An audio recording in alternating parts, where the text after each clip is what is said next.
Começar o episódio aqui com um tema bastante recorrente, vira e mexe ele pinta aí entre os seguidores, que é o seguinte: com os fatores aqui da umidade alta e calor, não aumenta a incidência de fungos? Essa é a pergunta que é muito recorrente aí entre os seguidores do Fly Channel e vira e mexe aparece o tema. A resposta é a seguinte: sim, fungos, existem aí uma variedade vasta de fungos que se manifestam em ambientes quentes e úmidos, tá? Assim como também tem fungos que preferem ambientes mais frios, normalmente úmidos, mas mais frios. O ponto é que, embora existam aí muitos fungos que se desenvolvem em ambientes quentes e úmidos, dezenas ou centenas de cogumelos, por exemplo, eles são fungos também.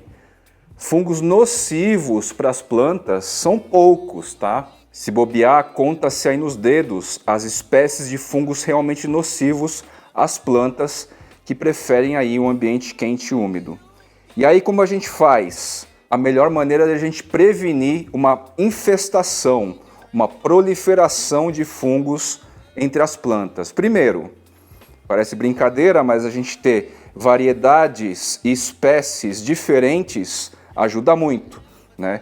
Porque se de repente um fungo que se manifesta de maneira mais forte, nesse cara aqui, por exemplo, cuja genética é XYZ, se eu tiver um monte desse cara replicado aqui, esse fungo vai se proliferar, vai infestar com mais facilidade. Então, quando o assunto é coleção, essa natural característica de a gente não ter o mesmo indivíduo, ou melhor, uma mesma espécie ou variedade híbrida igual, replicadas em quantidades, já é um grande benefício aí para evitar controlar a manifestação do fungo. É o oposto da agricultura, que tem que ficar muito atento a esse aspecto. É replicado lá milhares, milhões de indivíduos da mesma espécie. Segundo ponto, a melhor defesa que eu aplico aqui desses ambientes quentes e úmidos, supostamente ideais para alguns determinados e poucos fungos nocivos, é o quê? Adube regularmente e eficientemente suas plantas, tá?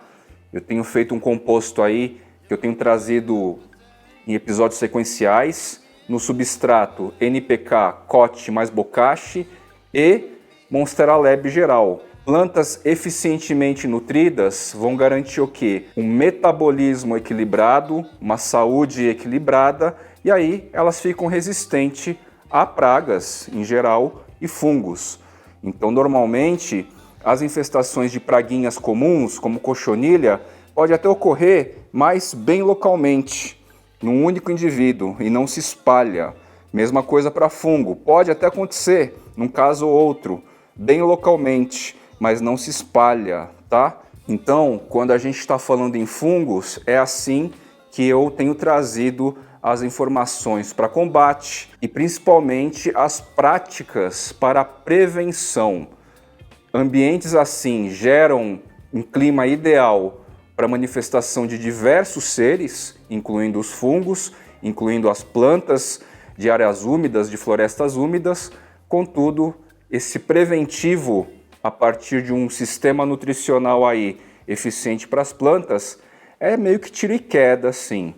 Eu estou falando de uma experiência de 4 anos aí, a partir do início da minha coleção de plantas, tá legal? Aproveitando aqui o mesmo microclima do assunto anterior, alguém perguntou para mim também, ou melhor, lançou um tema interessante, que eu vou compartilhar com todos aqui. A pessoa levantou a seguinte questão assim: Fly, será que o Anthurium zara, do caso aí, do carinha que está com dificuldade de crescimento, está com crescimento travado, não é por causa de excesso de umidade, excesso de rega no substrato e tal? Na minha visão é o seguinte, a gente está indo por estatística, tá?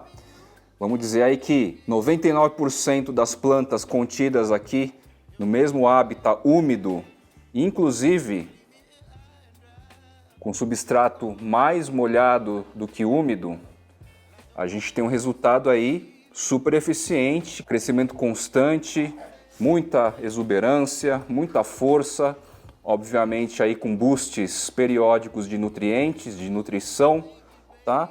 Então, por estatística, essa questão de umidade excessiva no substrato e no ar não me preocupa, não me leva a achar que seja esse o motivo, tá? Aproveitando sobre esse tema, é bom dizer que assim, como eu convivo e troco muito figurinha com biólogos e botânicos, tá? Muitos dos conteúdos que eu trago aqui para vocês são pesquisas e trocas de figurinhas com profissionais da área. Acho interessante fazer testes variados, tá? Testes diversos, porque a gente aprende com esses caras, com os profissionais dessa área, que o campo de probabilidades e possibilidades é muito mais abrangente do que normalmente o colecionador aí gostaria, tá? Em geral, a área da biologia, ela lida aí com campo de probabilidades. Isso é conceito, tá? Então não quer dizer que porque eu tenha só grandes e inúmeros resultados aí, com muita umidade no ar e substratos mais molhados do que úmidos, que isso é convencionado, que isso é pleno e é o caminho, tá? Não existe muito isso em biologia e, consequentemente, não existe muito disso em botânica, a não ser que você faça inúmeros testes, pesquisas, estudos, até que se alcance a comprovação. Mas, independentemente disso, o que é mais importante é que o campo de possibilidades e probabilidades, para quem está na área de biológicas, biologia, botânica, é uma realidade. Isso é estudado, isso é apreendido, isso é muito legal, na verdade, tá? E na minha visão, como Fly, eu tento ao máximo me libertar aí dos meus desejos pessoais, inclusive, e tento trazer ao máximo um conteúdo pautado nesse contexto do campo de possibilidades e probabilidades, tá? Então, assim, por estatística, o Anthurium zara aqui, do caso da muda travada, eu entendo que a questão da umidade, seja no substrato ou no ar, não seja o motivo principal para a muda estar travada. E aí, por exclusão, eu trouxe a referência aí de um corte de caule à la Gringers, que fazem cortes de caule muito estreitos. Então é um pedacinho muito miúdo, com pouca energia, para liberar a raiz e as células meristemáticas produzirem gema foliar. Tá? Ou campo de probabilidade. Por enquanto, é isso que me faz crer que esta muda esteja travada, tá? Por experiência também, por estatística, pelo menos uns 4 carinhas com caule, com estaquia de caule muito estreita, sim, demorou mais tempo para se desenvolver. Então, na minha visão, eu excluo a questão de umidade maior ou excessiva em substrato e no ar, visto também as demais centenas de casos aqui, em caixa de umidade, na estufa vertical adaptada e assim por diante, terrários aquários, etc. E aí que um seguidor pediu para mim aqui para falar um pouquinho mais do cultivo específico do Philodendron Ring of Fire. Ele fala aí para mim que está tendo um pouco de dificuldade, a questão é basicamente o travamento de crescimento, tá? Eu respondi previamente a ele, mas trazendo aqui mais em detalhes, ele tem certa dificuldade de crescimento quando as raízes não estão lá muito interessantes, muito legais, tá? É um carinha que vai se desenvolver bem a partir de um ótimo desenvolvimento radicular, numa média aí, tá? Muitos outros filodendrons podem ter muito menos raízes e vai avançando muito bem. No caso do Ring of Fire, o sistema radicular precisa estar um pouquinho mais desenvolvido. Outro aspecto que é interessante a gente observar, não só do Ring of Fire, como do Golden Crocodile, que é um cultivar deste cultivar, aquela versão toda amarela, toda variegata, é que no caso mais específico deles, no meu cultivo aqui em casa, eu tenho tido mais sucesso com substratos não tão úmidos assim, um pouco mais secos às vezes, tá? Passo um tempo um pouco mais seco e depois eu rego e deixo úmido. É diferente aí de uma maioria que vai até curtir um substrato até do úmido para o molhado, tá? Então esse substrato um pouco mais seco ajuda bastante. E a questão da iluminação. Nesse cara aqui, inclusive para tentar forçar a manutenção da variegação, ele toma bastante luz filtrada, contudo um período bem longo aí, de 50% de sombrite, mas com luz solar aí intensa batendo nele, tá? Essas são algumas das variáveis e aspectos climáticos: frequência de rega e umidade de substrato, iluminação e também umidade. Ele não é um cara exigente com umidade. Ele vai muito bem em contextos bem intermitentes de umidade e até no seco, tá? No seco ele funciona muito bem, não resseca a folhagem, segue muito tranquilamente. E diante desses pontos aí, o aspecto mais fundamental aí no cultivo do Philodendron Ring of Fire é basicamente o quê? É basicamente a gente dar essa atenção ao desenvolvimento das raízes. É uma plantinha, é uma variedade híbrida aí que quando o sistema radicular ele está bem legal, aí ele se desenvolve bem. Se estiver mais ou menos, ele demora um pouco mais para crescer. Falando em variegação que impacta ou não na velocidade de crescimento. Existem algumas variegatas aí, como o Philodendron domesticum, por exemplo, que o crescimento é até bem acelerado, mesmo sendo variegata, mesmo contendo aspectos de variegação. No caso do Ring of Fire, ele é da categoria dos mais lentos. É um variegata um pouco mais lento, tá? Nessa muda em questão do exemplo aqui, eu inclusive quebrei 2 pecíolos. Eu mesmo quebrei 2 pecíolos em desenvolvimento, então a coisa demorou um pouco mais ainda. Ela já se recompôs aqui, nem dá mais para perceber tanto onde quebrou, né? Mas tem isso, né? A partir dessas observações aí citadas, é importante o quê? Trocar de lugar. A ideia, a técnica de mudar vaso de lugar parece brincadeira, mas funciona assim, tá? Vamos ver lá a muda do Anthurium Zara. Faz 3 dias ou 4 que eu coloquei na nova estufa. Vamos dar uma espiada aí para ver se ela progrediu alguma coisa.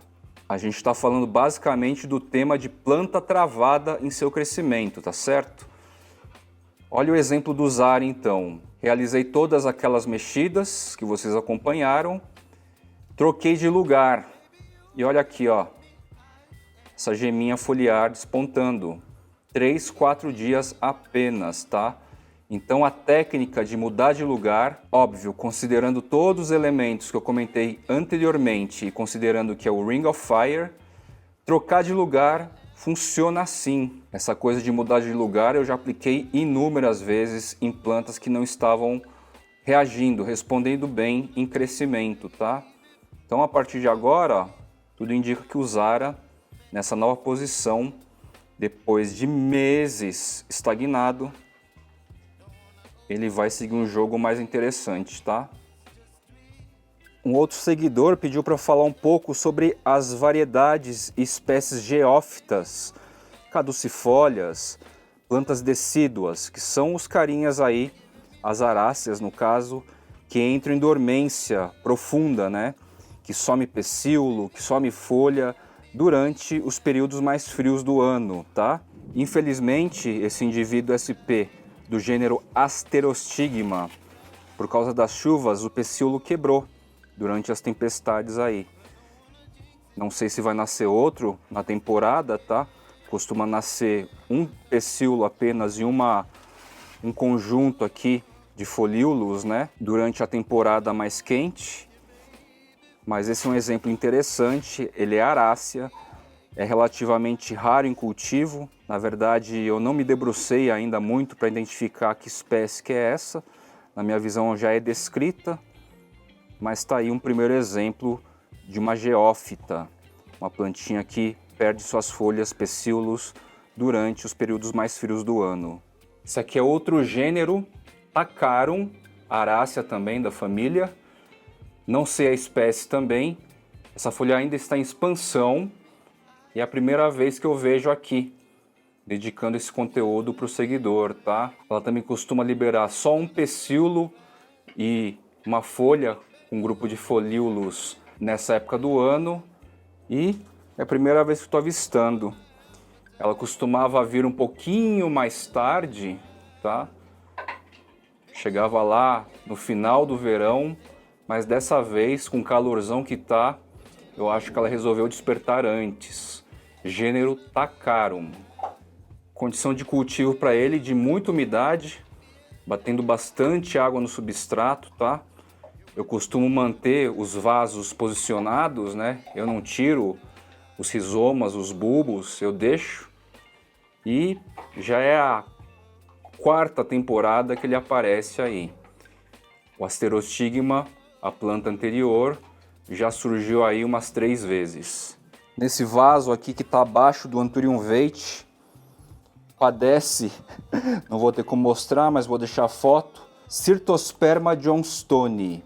Ela é caducifólia também aqui na minha região, tá? Eu acredito que, inclusive, essas variedades que eu tenho mostrado para vocês, em algumas regiões não chegam a entrar em dormência profunda por muito tempo, tá? Aqui sim. Cyrtosperma johnstoni não é nativa, se eu não me engano ela é africana, e é muito bonita, a lâmina foliar, tem um pecíolo meio espinhudo assim, tá? Tô deixando a foto aí do que já foi o carinha aqui, provavelmente já virou substrato aqui dentro.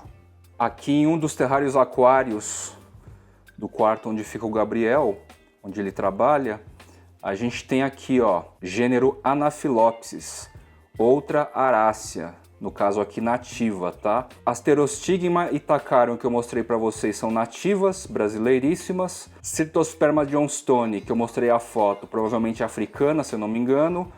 E essa Anaphilopsis, espécie a confirmar cururuana, também é uma outra nativa, tá? Lá da região amazônica do Brasil. É um carinha que ano passado não apareceu. Já tenho este indivíduo há uns 4 anos mais ou menos, e ano passado ele não apareceu no período quente. Eu tinha achado inclusive que tinha padecido também. De repente esse ano, depois que eu fiz inclusive toda a limpeza e revitalização dos terrários aquários, inclusive acho que tem até conteúdo sobre isso, esse carinha aqui voltou com força, tá? Essa lâmina foliar triangular, cheio de fenestrações, ela vai se perdendo, elas vão abrindo à medida que cresce. Esse indivíduo aqui já chegou a ter um pecíolo bem mais alto, eu tive que manter uma fresta aqui, porque o cara sobressaía para cima do terrário aquário e era um folhão já todo recortado, por assim dizer, de maneira vulgar falando, tá? As fenestras, então, elas deixam de ser só furinhos e eles abrem. Muda bastante a formação desse cara. Fica mais parecido assim com o Tacarum, mais ou menos parecido, tá? Bem interessante esse cara, bastante raro em cultivo, muito raro em cultivo. E como o tema são as geófitas, plantas caducifólias, decíduas, eu não poderia deixar de citar os Caladium, tá? Os Caladium são os carinhas mais populares aí entre nós, com uma variedade híbrida imensa, menos espécies e muitas variedades híbridas, tá? Os indonésios produzem muitas coisas diferentes a cada ano. Aqui mesmo do Brasil a gente tem produtores muito legais, como o seu Olívio, do Caladium colecionador, que está aí na tela, que faz coisas bem interessantes também, com matrizes tailandesas e tal. Os Caladiums fazem parte também da família Arácea e possuem esse comportamento de geófitas, plantas decíduas, caducifólias, que desaparecem aí, folhas, pecíolos, durante o período mais frio do ano. Complementando a informação, existem philodendrons também que são caducifólios, tá? São plantas caducifólias, como é o caso aqui do Philodendron warscewiczii, espécie. Embora aqui no meu cultivo ele nunca entrou em dormência, muito provavelmente por causa do microclima aqui, nunca perdeu os pecíolos e as folhas, mas em geral você vê caules todos pelados assim, sem pecíolos, sem folhas, durante os períodos mais frios. Normalmente na natureza, no plantarum, por exemplo, no sítio e jardim, eu já vi os caras peladões, só com caule nu, E depois, nos períodos mais quentes, a planta volta a liberar lâminas foliares, pecíolos e lâminas foliares. A única questão é essa, que no meu cultivo aqui, entra ano, sai ano, ele se mantém ativo. A dormência é muito menos expressiva. Não chega, se eu não me engano, a liberar novas lâminas foliares no período mais frio, mas também não chega a perder as folhas antigas, tá? Ontem eu estava numa reunião fora de casa, durante a noite, tarde e noite, e o Gabriel me avisou, me ligou e falou, ó, travou aqui o sistema de aspersor, a aguinha, né? Travou no ligado e tá molhando tudo aqui. O tango tá meio inquieto e tudo mais. Eu acho que abriu e não parou mais. E aí eu, à distância, com o Gabriel na linha, fui testando no aplicativo, ligar e desligar, mas estava travado mesmo, né? Ele tentou inclusive usar o botão manual aqui, né, de ativar e desativar. Não deu certo. Enfim, ele fechou o registro aqui, fechou a torneira para quando eu voltasse.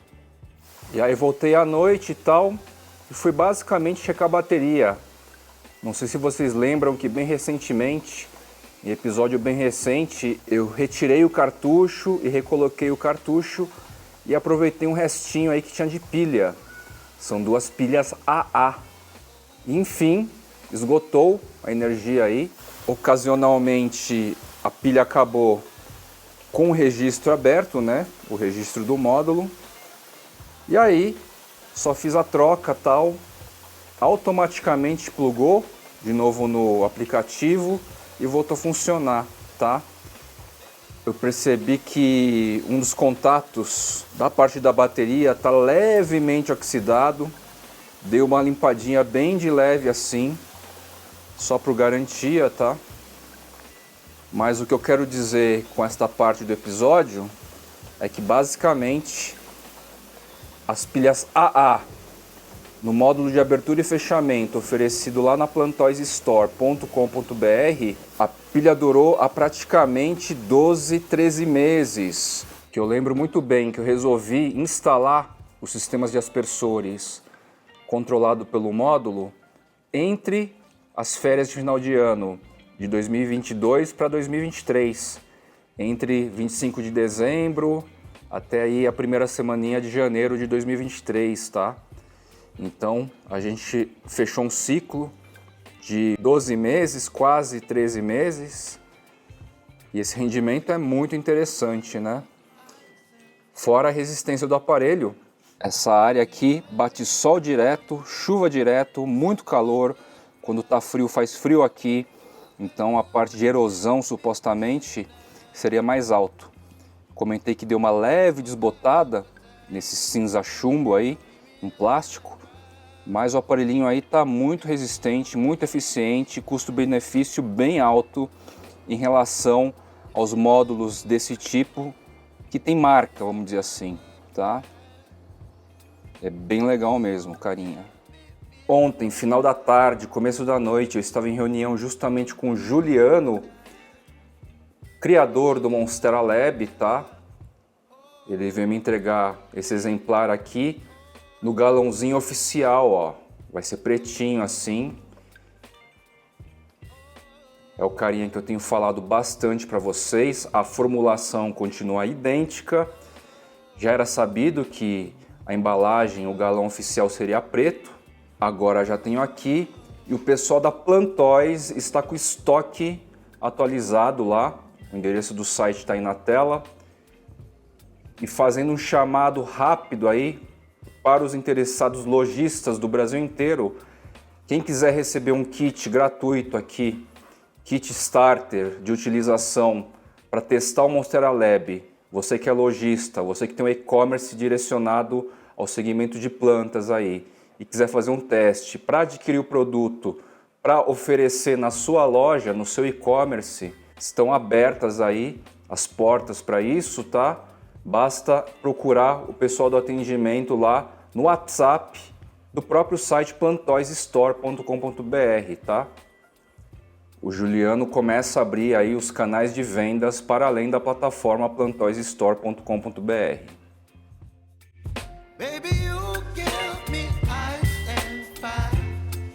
A gente está aqui no Anthurium Tropicans 01. Faz um mês, mais ou menos, que eu polinizei essa inflorescência, tá?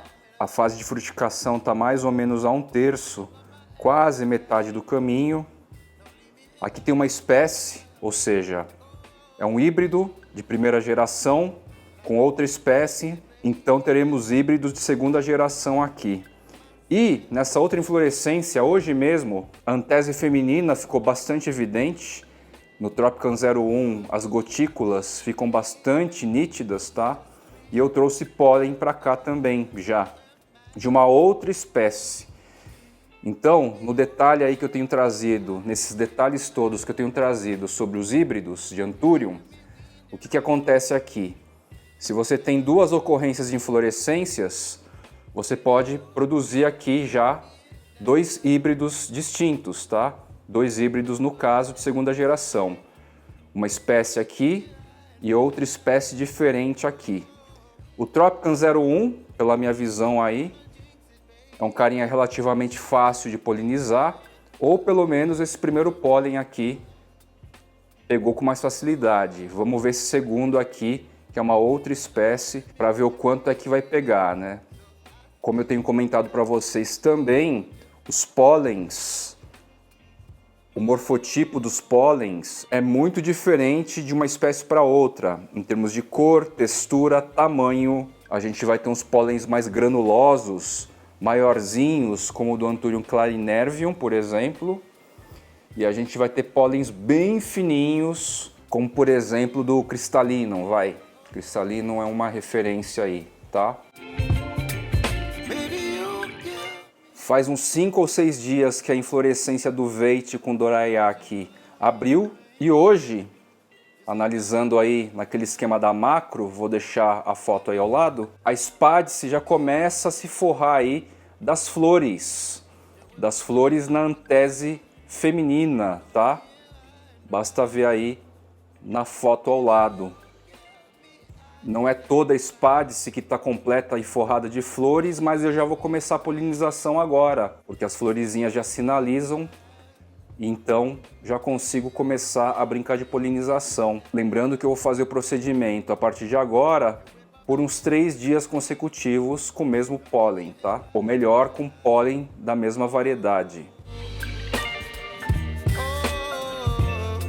E você que acompanha o Fly Channel episódio a episódio, vai gostar de ver aqui comigo, ó, essa seleção, essa variabilidade genética do Anthurium papililaminar jardim. Mostrei recentemente essa folha super alongada, né? Estava em expansão, olha quanto já progrediu. São também aí 4 ou 5 dias depois da última gravação, muito distinta, né? Ainda está em expansão pela coloração, né? Esse é um carinha que promete bastante diferenciação estética aí, se destacando um tanto das outras variações.